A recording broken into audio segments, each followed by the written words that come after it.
असं आहे की रोहित पवार काय बोलले हे काही मी पूर्ण ऐकलेलं नाही. मला जी काही माहिती आहे त्यात त्यांनी काही प्रेझेंटेशन केलेलं आहे आणि वेगवेगळ्या माध्यमांमध्ये किंवा वेगवेगळ्या लोकांनी ज्या शंका उपस्थित केलेल्या त्या शंका त्यांनी त्या ठिकाणी पुन्हा उपस्थित केल्या. पहिल्यांदा तर अजितदादा पवार हे आपले महाराष्ट्राचे लाडके आणि अतिशय वरिष्ठ अशा प्रकारचं नेतृत्व होतं.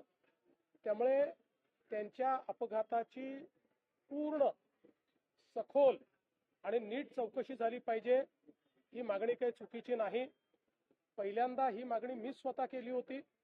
आपल्याला कल्पना असेल तर मी केंद्र सरकारला पत्र लिहून या अपघाताची योग्य प्रकारे चौकशी करावी असं सांगितलं होतं. त्याच्यावर केंद्रीय नागरी उड्डयन मंत्र्यांनी विशेष चौकशी गठीत करून त्या संदर्भातलं पत्र देखील मला पाठवलेलं आहे.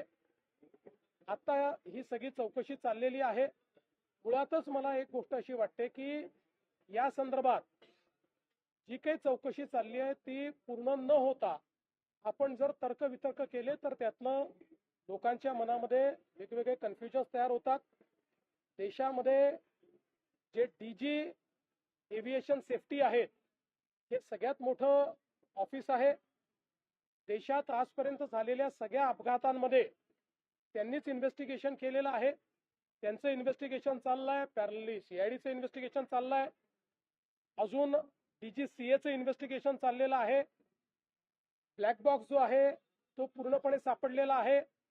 जे काही रिअर पार्ट्स असतात ते देखील सापडलेले आहेत. जे कम्युनिकेशन पायलट आणि एटीसी मध्ये होतं ते कम्युनिकेशन देखील त्या ठिकाणी डिजिटाइज असतं. त्यामुळे सगळ्या गोष्टी मला असं वाटतं की त्या ठिकाणी आहेत. तिथले जे काही नमुने आहेत ते त्यांनी नेलेले आहेत. त्याचा देखील जो काही फॉरेन्सिक आणि बाकी ऑडिट करावं लागतं ते चाललेलं आहे.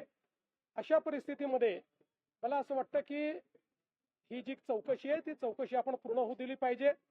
आणि माझं स्वतःचं मत असं आहे की भारतातल्या चौकशी यंत्रणांवर कोणीही त्या ठिकाणी गैरविश्वास किंवा अविश्वास दाखवू नये. कारण आज भारतातल्या चौकशी एजन्सीज या आंतरराष्ट्रीय स्तराच्या आहेत. अनेक छोट्या देशांमध्ये आपल्याकडनं चौकशी करता लोक बोलवले जातात. मला असं वाटतं की ठीक आहे, भावनेच्या भरात कदाचित ते असं बोलले असतील, पण साधारणपणे आपल्या देशातल्या एजन्सीजवर आपण कधी अविश्वास अशा पद्धतीनं दाखवत नाही. याही ठिकाणी दाखवण्याचं कारण नाही. आपल्या सर्वांचेच ते लाडके नेते होते. प्रत्येकालाच असं वाटतंय की त्यांच्या या अपघाताचं सगळं सत्य बाहेर आलं पाहिजे. ते सत्य निश्चितपणे बाहेर येईल हा मला विश्वास आहे. या संदर्भात त्यांचे जर काही मुद्दे असतील तर ते त्यांनी डीजी सेफ्टीकडे पाठवून दिले पाहिजेत आणि त्या संदर्भात डीजी सेफ्टीने त्याही संदर्भातले जे काही शंका असतील त्या शंकांचं निरसन केलं पाहिजे. आणि मला असं वाटतं की एकूणच शंका व्यक्त करणं काही चुकीचं नाहीये. फक्त कुठल्याही राजकीय हेतूने याचा उपयोग होणार नाही आणि आपण अजितदादांच्या दुर्दैवी मृत्यूचं राजकारण करणार नाही. याबाबत मात्र प्रत्येकाने मी कुठल्या व्यक्तीचं बोलत नाही, प्रत्येकाने याबद्दल जरा लक्ष दिलं पाहिजे.